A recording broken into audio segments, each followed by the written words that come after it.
CSK அணியிலிருந்து விலகும் Pathirana LIC வீரர்கள் அறைக்கு சென்று ரைடு விட்ட சஞ்சய் கோயல் கேஎல் ராகுலுக்கு அடித்த ஜாக்பாட். இதை பற்றி தான் இந்த வீடியோவில் டீட்டெயிலாக பார்க்க போகிறோம்.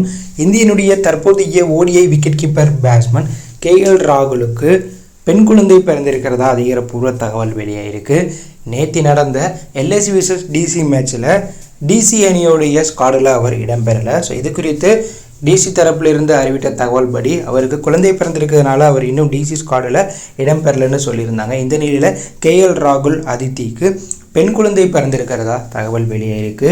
ஸோ டிசி வெட்டுக்கு பிறகு டெல்லி வீரர்கள் குழந்தை ஆற்ற மாதிரி கேஎல் ராகுலுக்கு பார்த்தீங்கன்னா வாழ்த்துக்களை தெரிவிச்சிருக்காங்க. மேலும் கேஎல் ராகுல் ஏப்ரல் முதல் வாரம் டெல்லி அணியுடைய கேம்பில் இணைய வாய்ப்பு இருக்கிறதா தகவல் வெளியாகிருக்கு. நேற்று நடந்த டெல்லி விசஸ் லக்னோ மேட்ச்சில் ஈஸியாக ஜெயிக்க வேண்டிய போட்டியை ரிஷப் பண்டோடைய மோசமான கேப்டன்சி மற்றும் லக்னோனுடைய மோசமான பந்துவீச்சு காரணமாக லக்னோ அணி தோத்துட்டாங்க.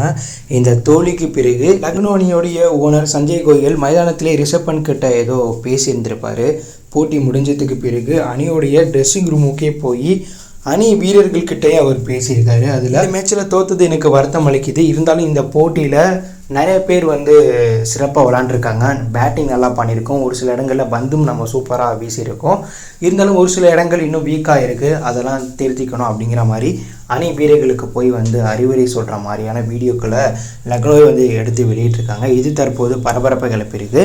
ஏன்னா அணி ஓனர்கள் ட்ரெஸ்ஸிங் ரூமுக்குள்ளே போகிறது பார்த்தீங்கன்னா ஃபன்னாக ஏதாச்சும் பண்ணால் இல்லைனா ஒரு வீரரை பால்த்தை தான் போவாங்க. ஆனால் சஞ்சய் கோயல் இங்கே அணி வீரர்கள் பண்ண தப்பையும் சுட்டி காட்டியிருக்காரு. அது மட்டும் இல்லாமல் முதல் மேட்ச் தான் இது. ஸோ முதல் மேட்ச்லேயே பார்த்தீங்கன்னா வீரர்களுக்கு ப்ரெஷர் தர மாதிரி சஞ்சய் கோயல் பண்ணியிருக்காரு அப்படிங்கிற மாதிரி இணையத்தில் இது வைரலாக பேசப்பட்டுருக்கு. சிஎஸ்கேனுடைய முக்கிய ஃபாஸ்ட் பவுலர் பதிர் ராணா அவர்கள் மும்பைக்கு எதிரான போட்டியில் பிளேயிங் லெவலில் இடம்பெறலை. அதன் பிறகு அவருக்கு சின்ன இன்ஜுரின்னு சொன்னாங்க. இந்த நிலையில் பதிரானா இந்த சீசனை விட்டே விலகியிருக்கார் அப்படிங்கிற பரபரப்பு தகவல் வெளியாயிருக்கு. பதிரானாக்கு மீண்டும் இன்ஜுரி ஏற்பட்டிருக்கான், இதனால அவர் இந்த சீசனில் விளையாட மாட்டார் அப்படிங்கிற தகவல் வெளியாயிருக்கு. கூடிய சீக்கிரமாக இது குறித்து சிஎஸ்கே தரப்புலேருந்து அதிகாரப்பூர்வ தகவலை வெளியிடுவாங்க அப்படிங்கிற பரபரப்பு தகவல் ஒன்று வெளியாயிருக்கு. ஆனால் இது எந்தளவுக்கு உண்மைங்கிறது தெரியலை. ஆனால் பதிரானா மும்பைக்கு எதிரான மேட்ச்சில் விளையாட தயாரானார். ஸோ டோனிக்கெல்லாம் பந்து வீசிட்டு இருந்தார், பயிற்சியிலே தீவிரமாக களமிறங்கினார்.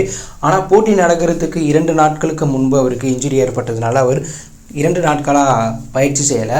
தற்போதுமே அவர் ரெஸ்ட்டில் தான் இருக்கிறதா தகவல் வெளியாயிருக்கு.